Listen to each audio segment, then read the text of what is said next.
To our amazing listeners out there, today we are absolutely privileged to be welcoming the amazing Lauren Haeger to the program. You probably recognize her from appearances in multiple College World Series, which is an amazing accomplishment in itself. You probably also recognize her gorgeous motion. Just in case you don't know her, though, which you're crazy, I don't know, you've been living under a rock if that's the case, but she's also a professional pitcher for the Dallas Charge. She's an All-American, has appeared in and won the College World Series, has earned a gold medal at the Pan American Games in 2010, was the most outstanding player in the College World Series, has recorded over 70 home runs as a hitter and over 70 wins as a pitcher, and that makes her the only player ever, other than Babe Ruth, to record over 70 homers and 70 wins in a career. Her overall college record was an unbelievable 73-12. Welcome, Lauren. Thank you. Jeez, I carry you around everywhere with me. I mean, you have to realize how exciting doing this sort of thing is for me, but also just because I know how many athletes it's going to benefit hearing from someone who's accomplished something that so many people just only dream about. Especially, I mean, hello, being compared to Babe Ruth, that's pretty sweet. You know what I mean? Right. Sweet. Right. So, tell us a little bit about your family and the effect they have had on you and your career as a pitcher. So, I grew up in Arizona, which is, a very heavy softball state, I guess you could say, like in the youth. But both my parents played college sports. My dad played college football, and my mom played volleyball and tennis in college. And so I've come from a sports family. I've always really loved sports. Always played sports. My older brother played sports. But no one in my family had ever played softball or baseball. And so to me, that was like such a blessing in disguise, just because it was almost like my parents went into it blind, and I didn't have like the pressure of them thinking they knew everything and like that conflicting with coaches and like their decisions and kind of stuff like that. But I had great parents when it came to sports, and I never felt pressure from them. They, always told me throughout when I was 10 to when I was 18 that if this is something that I didn't want to do anymore, they would support my decision either way. And I think that was really, really good for me. They always knew how to separate me as a player from Lauren as the person and as their daughter, which was really, really important because say I had a terrible day playing softball, because, we play a game of failure, like it's going to happen. I would, be upset or whatever, and I would get into the car, and it wasn't like, you need to do this when you're hitting this when it was like, do you want to talk about it? And I'd be like, no. And they'd be like, okay, so where do you want to eat dinner? They didn't care if I was, as long as I was trying my hardest and not acting like a jerk, they could care less if I struck out 5 times or if I hit 5 home runs. And so that consistency was always really good in my life. And just to have supportive parents who, they didn't think they knew everything. And that was just like, I see that to be such a problem nowadays, that he was like, well, I don't know how to teach you how to pitch, so I'm going to go out and find the best person to show you. And so I think that was just definitely, I had a great experience as my family was supporting me throughout, my whole career. That's awesome. Because, to leave the teaching to the professionals, I think is kind of like a hard thing for some parents. Especially now that you're an instructor, do you find that that's sort of limiting the growth of some players, that their parents are like constantly intervening and constantly stepping in and not letting you do what you know best?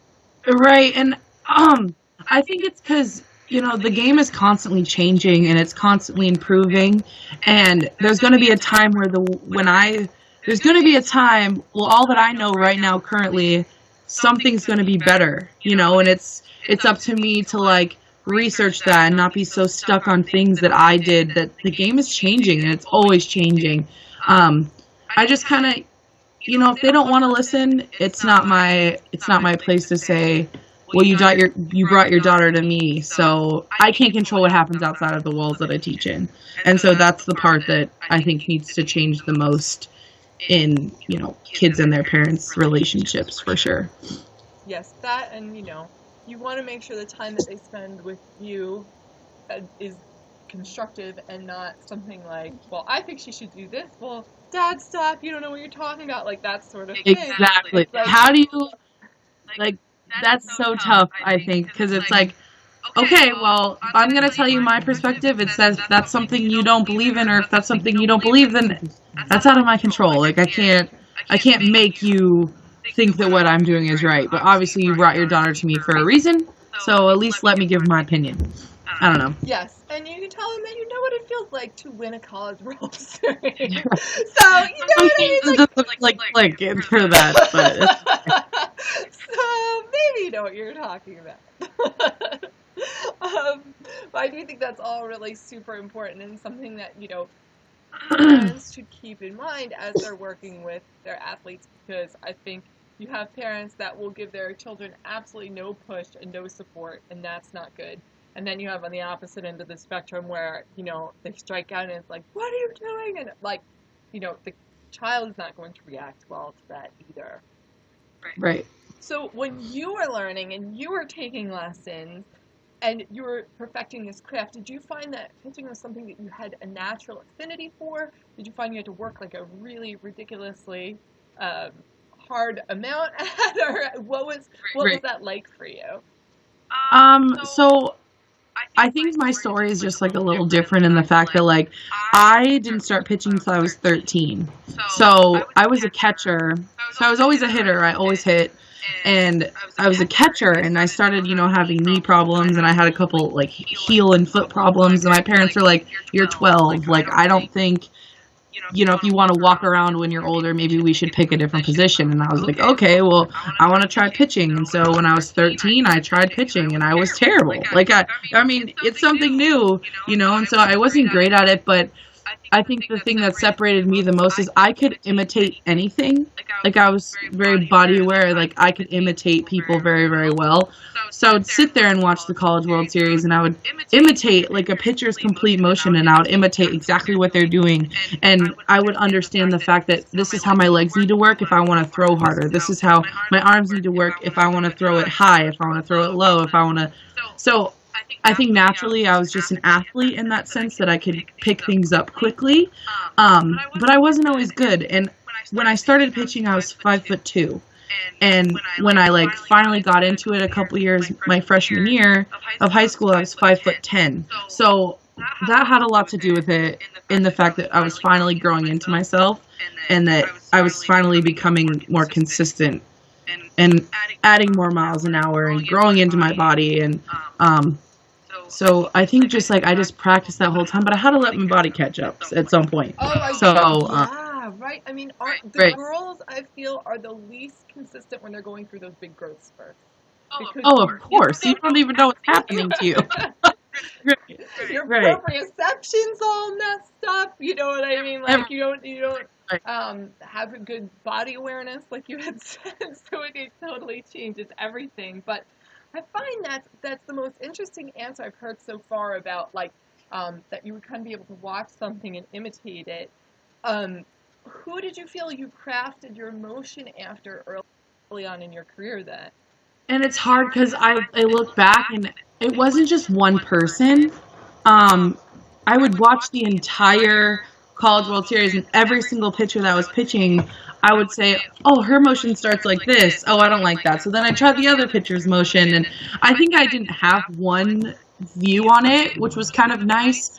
I couldn't tell you the name of one person that I imitated the most, but obviously people that I really looked up to for my generation was, Jenny Finch and Kat Osterman and Monica and, those kind of people. And so I would imitate them a lot, obviously, because they were the best. So why not do what they're doing? I don't know. I think that I just naturally knew how to use my body, which hallelujah for, And now you get to pitch against Monica Abbott.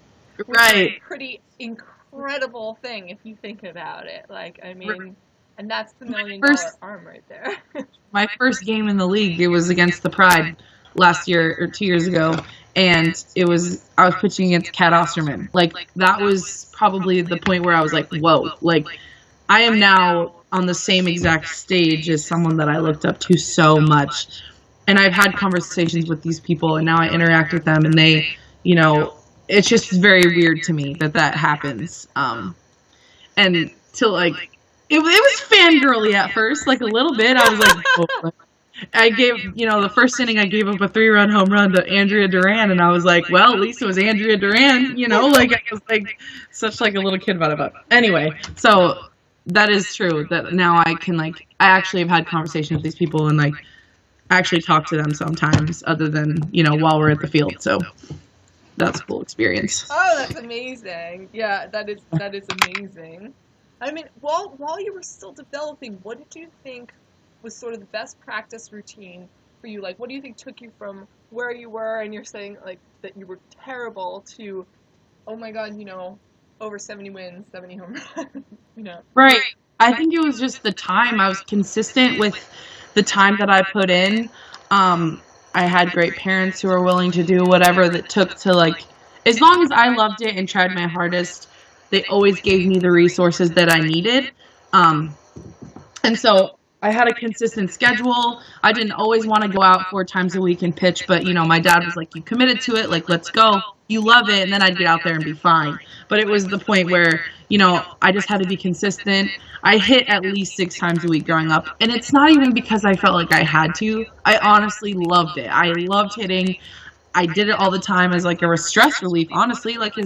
And same with pitching. I'll just go out and do my thing and then do it again a couple days later. So it didn't feel like I had to stress myself out over this work regimen.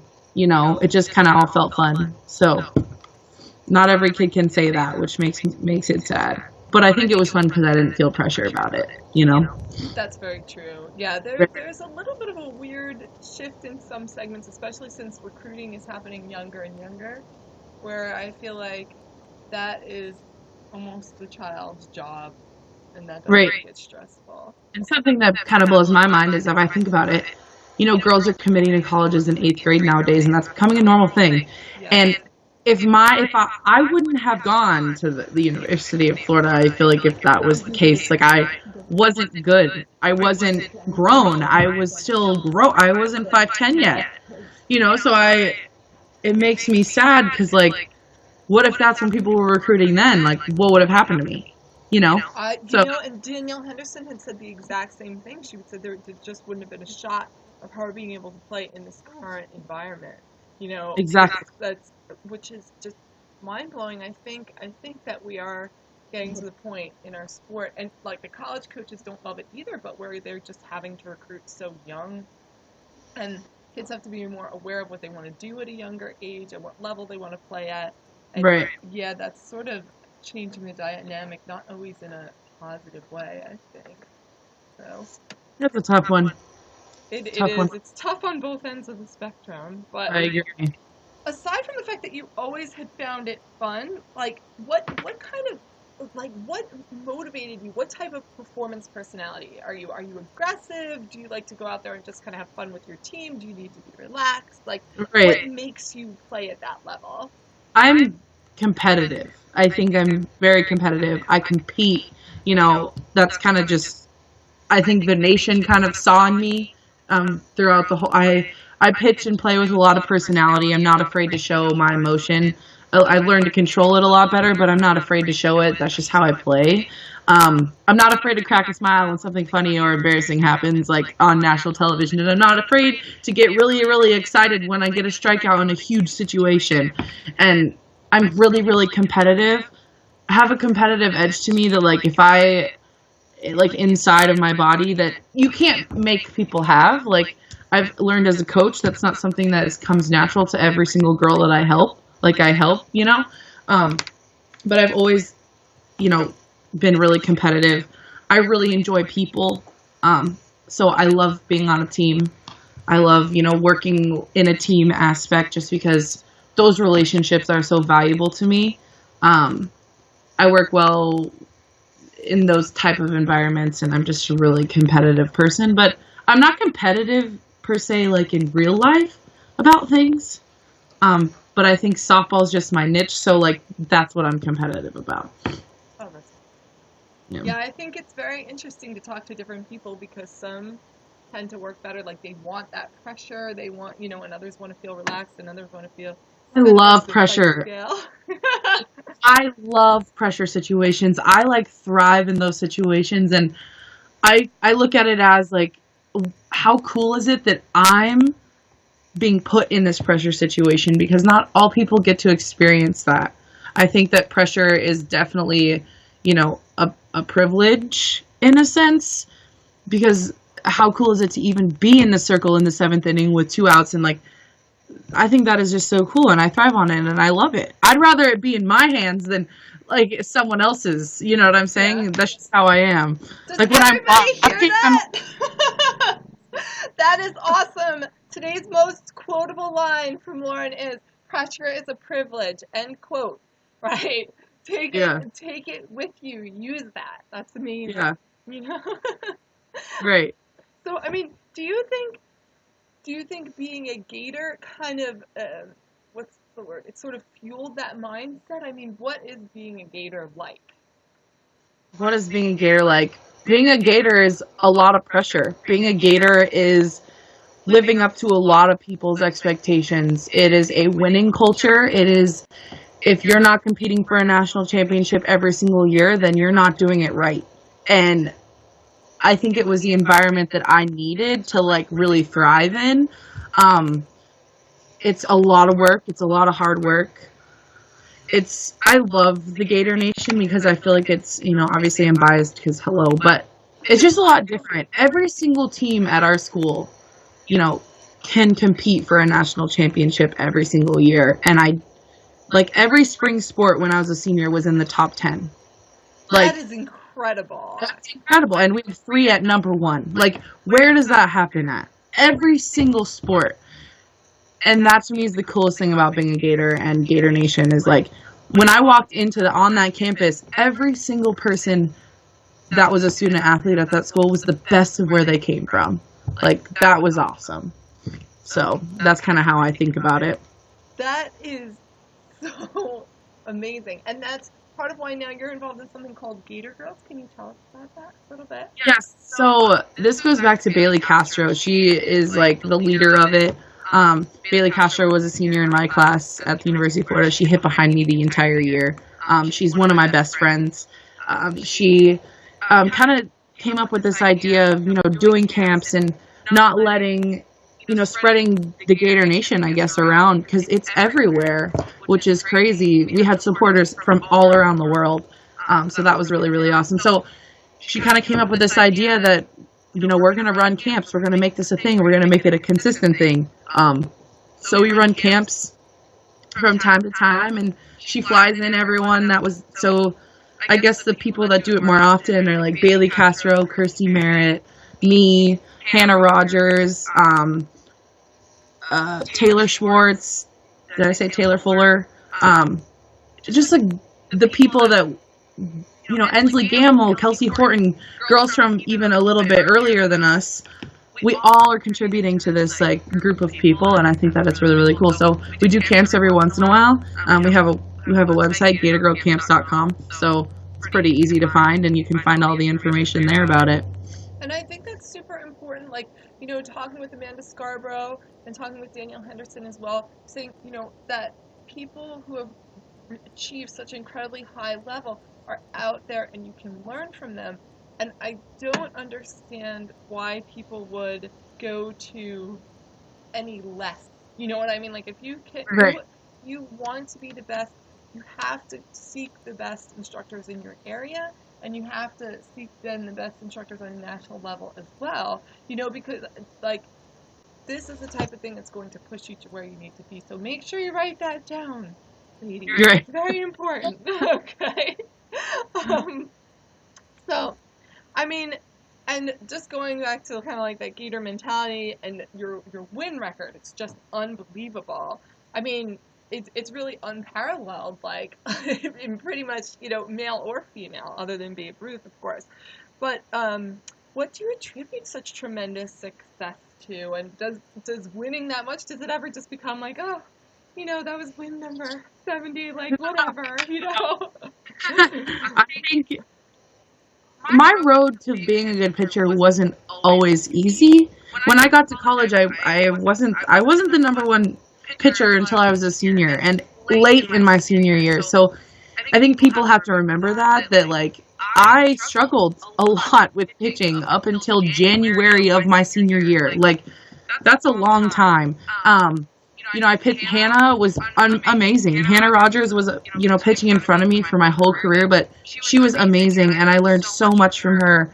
And she never kind of put us in a 1-2 spot. She said, like, I need you, and I'm like, well, I need you. And so that was really good to unify us there. But I obviously had great coaches who know the game better than I could have ever even imagined, that pay attention to so much detail that it's like crazy the things that they noticed that I would have never noticed in my entire life.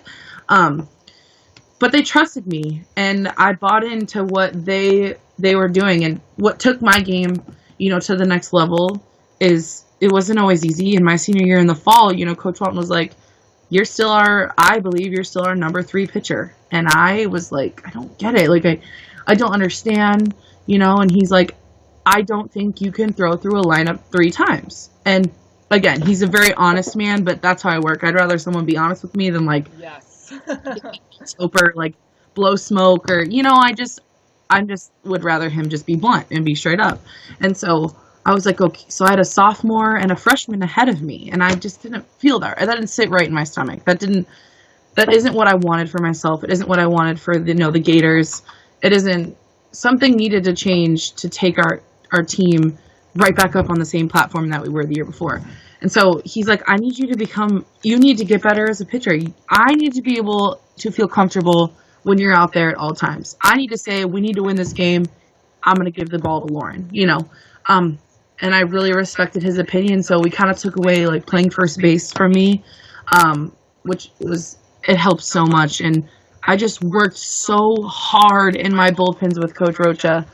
I finally began to like think like a pitcher and not just like a thrower that can throw it past everyone, because that was not working. As I was getting through a lineup once or twice maybe, but when I get the ball and I start, he expects you to be able to pitch 7 innings, and that's what you should feel like you can do that with the starting pitcher.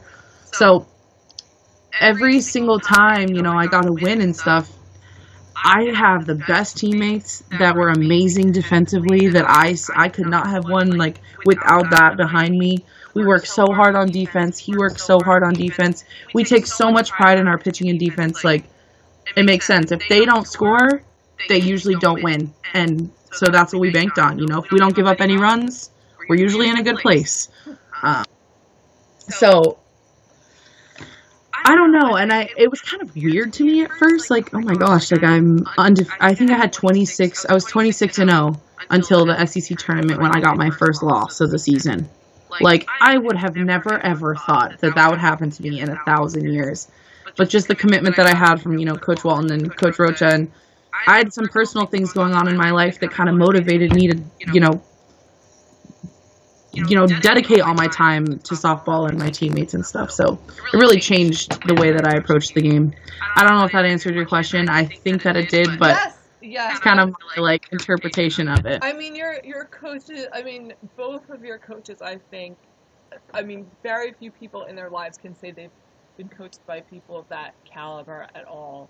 I've spoken with both of your coaches. I have been in Gatorland with Rob Cruz and doing coming down there with some of the kids, and you can see it is like it's a culture. You can't even explain it. It's like it's a mindset, it's a lifestyle, it's a culture. Mm-hmm. It's not just the typical relationship that you have with your team.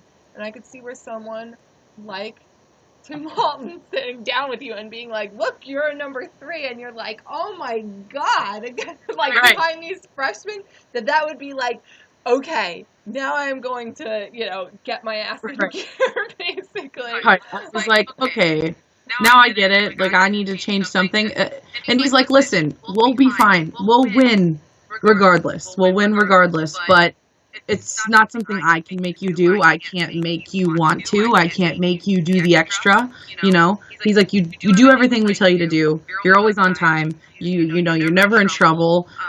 There's nothing I can say that you don't do. Like, I'm not asking you to do more, but I think if you want to do this, you're going to have to do more, and you're going to have to figure out a way to make it work. And so I took the challenge, and again, I'm competitive when it comes to softball, just a little bit, I guess. And I mean, how many hours a day would you say that ended up being when you decide, okay, I'm going to fully commit to that? Like, because I think a lot of people have a very unrealistic idea of how much time a Division I player at that level puts in. Right, and obviously there's rules and stuff that you have to follow with the amount of time you can be together as a team. And, you know, we would always follow those rules, I can honestly say, but there's stuff that we would do on our own that I think was the thing that really put us over the edge. I started to have a better relationship with my catcher. I started to really invest in the girls around me, and I really started to, you know, try to be a leader in the sense. I think you obviously practice every single day. Like, that's it. Bottom line, you practice every single day, and you hit on your own even more, you know, and you go into workouts and you bust it. Excuse me, and you don't bust it for you. You bust it for the people that are around you. And once I realized, like, I'm not running these sprints to make, like, because I'm dying, like, I started not to think about that. And I started to think about, I'm running because my other teammates, they count on me. They count on me, so I'm running. And mentally is where I think it clicked for me, as opposed to so much physically, because I always did things, but mentally, the way I approached, you know, workouts, my teammates, my coaches, and all that kind of stuff is where I think it really took me over the edge. Because you felt like you were responsible for them, too, in a way. Right. And now you do a little bit of speaking, right, regarding this sort of, like, competitive mindset. Do you want to tell us a little bit about that? Yeah, so we're, you know, developing this thing here at PFP with my coworkers and Denise, and about, it's called the championship mindset, and it's where I can finally, you know, use my voice to go around and talk to people about what it's like and what my mindset was and what it took to get there, and get to know me kind of more as a person and everything that really goes along with being a Division I athlete, being a softball player at the next level, and at any level, really. Like, it's all the same. And to let people know that I'm regular just like they are. You know, I've had crappy personal experiences in college that really fueled my fire on the field, and that's normal. You know, going through a breakup, that can completely change your life, and it did for me. And to let them know that that's normal, and stuff like that, just to kind of get to know me at a different level, and how much, you know, I did practice, and the whole softball aspect of it, obviously, and what I thought about, and what was, you know, really worth it to me. And I don't know, it's just, I've done one so far, and I think it was really impactful, and it was awesome. And so I'm glad that I get to keep, you know, doing that for girls, young women, and programs all around. Well, that's what I think tends to be missing from a lot of these programs, is that people in general, they'll say, okay, I'm putting this much time into my physical practice, then I have conditioning, then I have training, and then I have, and when are you training the mental aspect? I mean, from my standpoint, from someone who does, you know, havening and hypnosis, I think people wait to address the mental aspect until there is actually a problem, at which point now it's going to take a lot longer for you to get to where you need to be. Like, if you're training that mental conditioning from the very beginning, which is something Tori Nyberg is very into, I think I love her whole approach to that. Like, that is going to change your game. Like, that's it, because at a certain point, like, these three people are equal physically, but one of them is going to come out winning, and that's just how it goes at the end. Right. And at the level that I played at, that is so true. I was, you know, winning at our level. I was I was an All-American, but like, what separates all these All-Americans from the National Player of the Year? What is so different?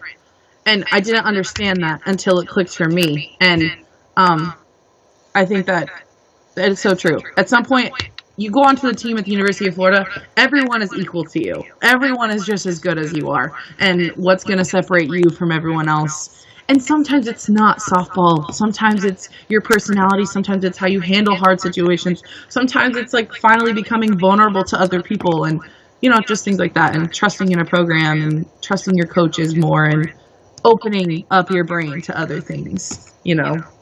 Right, because you don't know how, like, you are only limited in how far you think you can go. But once that mind is open and you can kind of see the perspective, then that's, I feel, what breaks you apart from everyone else and what allows you to really reach that maximum potential. Because before that, you can't even see how far you can go. Right. And Coach Alton used the word about creativity. He's like, I want you to be more creative. And whoever puts creative and softball in the same sentence, like, you don't. Because people think it's so cut and dry. This is where your hands need to go. This is where you know what I'm saying? And it's not. Our game is so creative. You watch, and even in baseball, you watch, Major League Baseball players. They're so creative in the way that they do things. Like, you're like, how'd they do it? And that's what it is. It's that creative word that really is what sparked my brain and was like, okay, I need to be creative. How am I going to be like this? Opening up my brain from softball and getting to my creative bones that I don't really have a lot of. I'm not really artsy or anything. But you can be creative in anything that you do. And that's what, was a good word that he used for me. That's very true. Right. Do you feel that, what do you feel was the coach that has sort of impacted you the most, like, just in general, or that helped you to develop the most in general? Obviously in college, it was all three of those. They all brought something so different to the table. I think Coach G, our other assistant coach, he was such a big part of my success as well because, Coach Walton is he likes things a certain way. He strives for perfection. He's very, this is how I want things. This is how it should be. And Coach G was a good, person for me to lean on sometimes because that's not how I am. I'm not like always so organized and always so, so it was hard for me to kind of become that way. So I could lean on, Coach G and be like, Coach G, I'm really stressed out. School's really stressing me out. Like, I'm trying my hardest. And he's like, I get it. Like, I get it. Not everyone, can be that way. And then Coach Roach, on the other hand, is like, this is such a nice person. And so they all three impacted me in different ways, that's awesome. Coach Roach, made me become more kind, and Coach Walton, helped me become more organized and more of an adult, and then Coach G helped me become more as a person, and that's awesome to have like those three. And then growing up, I had great club coaches. I really was so lucky to have, almost at every level I played at, these coaches didn't have daughters on the team. They just loved the game of softball, and that's, which was awesome and was a blessing, definitely, for sure. Very important, ladies, because if you are playing on a team that is showcasing and, daddy's a coach, there are going to be problems and drama on that team. Notice, right? Lauren has not played for teams like that. Very important. There's not every dad is like that, obviously, but for me, it was such like a no pressure thing. Like, he strictly was not biased because if you weren't performing, you weren't going to play. Like, that was it. Yep. He wasn't going to, have anyone be mad at him because it was technically fair in that way. So that I love. I think that's so important, especially now with the showcasing happening younger and younger, to have someone who's a little bit more objective. But I mean, you've just had so many amazing successes. I mean, do you feel like one has stood out in your career in particular, or do you sort of hold them all similarly? I think they're all so different. But the first one that really impacted me was the moment that I found out I was SEC Pitcher of the Year, just because I think, because that all happens, before the World Series, and Coach Rocha just gave me that look like, I am so proud of you. Like, I am so proud of you because you did that. Like, we did that together. And in a million years, I never thought of all awards I think I ever got, that is the one where I didn't think would ever happen to me. Because it just was a complete result of the work that we put in together. And that look, I was just like I ran to her and just hugged her, and we were just so. It was such a great moment, I think, because I wasn't expecting that. If anything, in my mind, this is so annoying that I could even say this, but I was thinking maybe like more player of the year, like, or SEC player of the year, but not pitcher, and that was so cool that I got recognized for pitching and not just hitting and not I don't know. I think I It was completely really special understand for what you're Coach and saying, I. especially given what you've said earlier about how you had to have that mental shift from like playing first base and being a hitter to, now you are the pitcher. You're the one that everybody's leaning on. So it would be almost surprising to you, yes, that you're a pitcher of the year, which is Right. It was very surprising. It was so awesome. I'll never forget that moment for sure. That is amazing. What do you have you had any failures in your career that really stand out, and how has that helped you or hurt you as a player? Failures, I mean, constant failures. We decided to play a game of failure, which was literally, that's what we play. We play a game of failure. You fail more times than you succeed, and you're great. Like, that doesn't happen anywhere else. I think just as a kid, again, there was a lot of people that didn't really believe in me, or that didn't think that I was a late bloomer. Like, I was just short and round, and everyone goes through that awkward stage, and I feel like I finally, when I was cut from teams. I was, people didn't have the confidence in me. So as a kid, those were kind of the failures. I think a big failure of mine was when I heard Coach Wallen say, I don't feel comfortable giving you the ball for that long. And I was like, whoa, wow. I didn't know that. I didn't realize that. And yeah, so that changed your career. Changed your career, which is amazing. And I think something that we could see now as a pattern for everyone who's been watching these interviews is every single pitcher whom I've talked with has had that major failure that has really propelled them to the next level. It's interesting because people would think maybe it's a success, but for all of you guys, it's been something where, okay, this has been a failing of mine, and now I'm going to not get down on myself for that. I'm going to use that to take me someplace completely off the wall. And I think that's what really separates great athletes and great pitchers, especially from just average pitchers, is you're like, okay, I'm not taking this failure and going to sulk over it. I'm going to take it and I'm going to use that to motivate me to get to this place that no one else can get to. And just learn how to accept it, I think.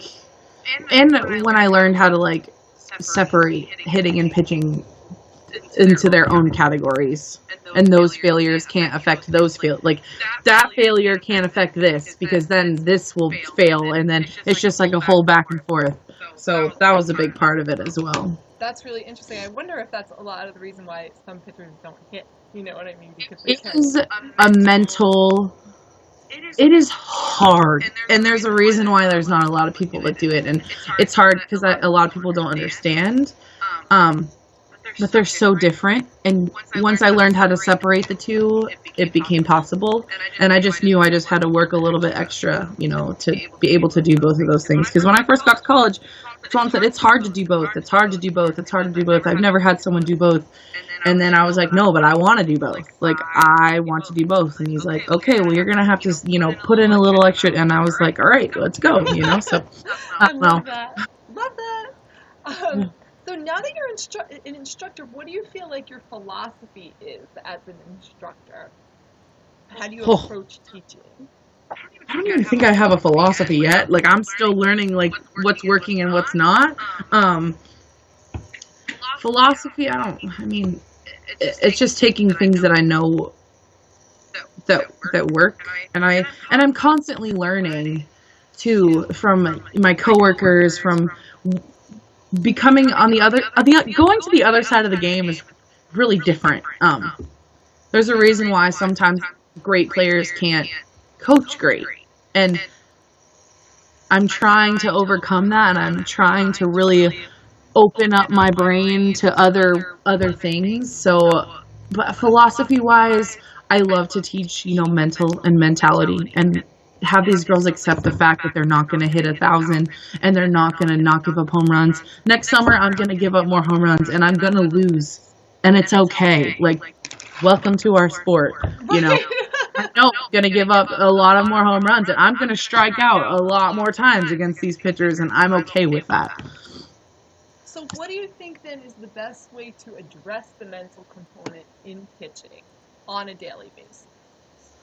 Learning how to control your emotions, you know, because the very first thing someone asks when a team loses, what's the very first thing that someone asks? Oh, well, who pitched? Yeah. Like, so no matter what happened in the game, it's technically, that's all that, you know, it's always going to be your fault. You know, it's always going to be your fault. Everyone's going to think, you know, and as a pitcher, it sounds so, you can't say, well, we gave up that, you know, people, it's your fault, you know, and everyone assumes it's your fault. So once you get over that aspect where you don't care, the biggest thing that I've come about is I don't care what anyone else thinks. Like, I don't care if I give up. It's not that I don't care, but in my mind, I have to tell myself, like, oh, well, like, let's move on.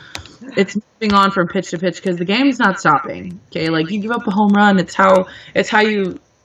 Like, it is what it is. You gave it up. Okay, accept it. You know, like, this summer I remember giving up a home run to Kelly Kretschmann that went so far that I just started laughing. I was like, oh my gosh, like, that was a bomb. And I was like, wow. And then I think the next batter I struck out. You know, like, I struck out the next batter. And that's the only thing that you can control. Control what you can control. Trust what you do. And know what your ticks are. Know what your adjustments need to be. Get to know yourself a little bit better as opposed to, like, the batters. That's a huge thing for me, is I know what I'm good at, and I know what works for me. And sometimes what you're really good at is also what the hitter's really good at, and then it's on, you know, like, in my opinion. Yeah. I'm not going to throw their best hitter something I'm not comfortable in because it's their weakness. Well, I'm not comfortable in it, so I'm going to throw what I'm good at. I don't know. That's just how I kind of think about it. I like that, though. Right. What do you think is one of the bigger problems facing young pitchers today, and is there anything you can give to help them resolve that? The learning how to deal with pressure, and people are mean, and I don't think that it's not okay with me. I guess, like, how much they care about what everyone, you know, thinks about how they're pitching, or there's so many different. You could just walk by. It's okay. Is she like Archie crawling back behind you? I guess it's more of a mental thing that it is. Like, I'm confident on the mound, and it's given me, like, so much confidence playing softball, and it's given me a place where I know that I can compete, and it's given me a place where I can be myself. And I think girls on the mound are so worried about what everyone's thinking about them. Oh my God, what if I fail? Oh my gosh, what if I do bad? Like, oh my gosh, like, you know, and I think that they just need help learning to become comfortable and learning how to deal with, who cares what that dad over there has to say about you? Like, does it really matter? No, because your shortstop and your third baseman and your coach love you. Who cares? And your parents. I don't know. I think they all have, like, a factor in with each other. I don't necessarily think, or I can't think of anything actual pitching-wise, but mentality-wise is where I see a lot of where the change needs to be for those young girls. And I think that's harder and harder the more pressure that they receive from multiple sources. So exactly. Yes, that goes back to the mentally training literally every day, which I think is so important. What do you think was the best advice ever given to you as you really set on to this, like, adventure in pitching? Someone's asked me this question before. The biggest piece of advice, I think, at a point when people didn't, like, think that I was, you know, good enough to be, just, like, to keep pitching. Like, you're gonna grow. Like, I was really discouraged at one point, and imagine if I would have let that bother me so much where I decided not to pitch anymore. How different would my career have been? Probably where I went to college would have been. Like, everything would have been so different. I wouldn't be the person I am today. So I did have a few, experiences when I was younger. And I think it was like, don't stop because one person or, like, that's so cliche. I get it. But I think there's not just one piece. I don't think there's one piece of advice that I... True. Yeah. It's a mixture of where I was in my life. It's a mixture of where I was in my career. It's a mixture of everything. So. But I also like the idea that you never fail unless you quit, because I think the other theme that I've seen with all of you guys who have played at this really super elite level is you've been able to say, okay, that no matter what anybody else is saying to me, and people are saying terrible things, and I'm not very good and all this other sort of stuff, but you just kept at it. And I think I went through the same thing as a pitcher. And if I'd listened to those other people, not only would my athletic career have been totally different, but my life, because pitching becomes my life in an extremely positive way that I think, I never could have anticipated. And that's just the mentality of do not give up, do not quit, no matter what, Yeah.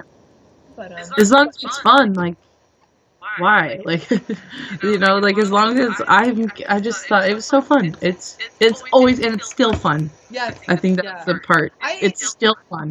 From my standpoint, I even think that the coaching aspect in a lot of ways is more fun. Like, as weird as that sounds, but I love every second of it, and I love learning more about it. Like, I think going from some really good philosophies and knowing the idea that, like, if you are a coach who refuses to be coached and refuses to learn new things and progress with the game, then you're kind of a hypocrite. You know what I mean? So, like, the idea that you can keep learning while you're still teaching others, I think that's just the best thing, like, in the world. Right. Especially from a coaching standpoint. Now that I've finally, like, gotten to experience some of that, it's completely changed the way that I even approach the game because of that. So I know. I wish I could play it again now. Like, right. Don't you think? Well, I mean, luckily I get to, but it's gonna take sometime. So. Is there anything that you'd like to leave our pitchers with as, like, a note of advice, for to really try and get to that elite level and to get to the best place that they possibly can? Just don't be afraid to fail. Don't be afraid to fail. I heard that. I mean, which is true. Like, one of my coworkers is a catcher, so she was like, to tell them to love their catchers. That's true too, ladies. It's so true. Like, that's a whole other bit. So she's not wrong, but that was funny. She's funny. So to not be afraid to fail, and to know that if you fail, like, it doesn't make you a bad person. Like, it really doesn't. And don't ever let anyone make you feel like a bad person because you gave up a home run. Like, who cares? Don't be afraid to fail. And make sure it's always fun. Make sure you're always doing it for the right reasons, and it will all come together in the end. I love that so much. Oh my God. Right. This has been, really just a completely amazing experience here. And I feel that there's so much that people will benefit from here today. So thank you so much. No, thank you. Lauren, do you want to give us those websites again? Yeah, so Gator Girl Camps. Oh, geez. Is it Gator Girls? Gator Girl Camps, not the S. GatorGirlCamps.com. And the championship mindset one. Oh, just planetfastpitch.com for the championship mindset stuff. Yes, which is a great website in general. Anyway, right. Yes. Awesome. Thank you so much. Thank you so much. It was nice to meet you, kinda.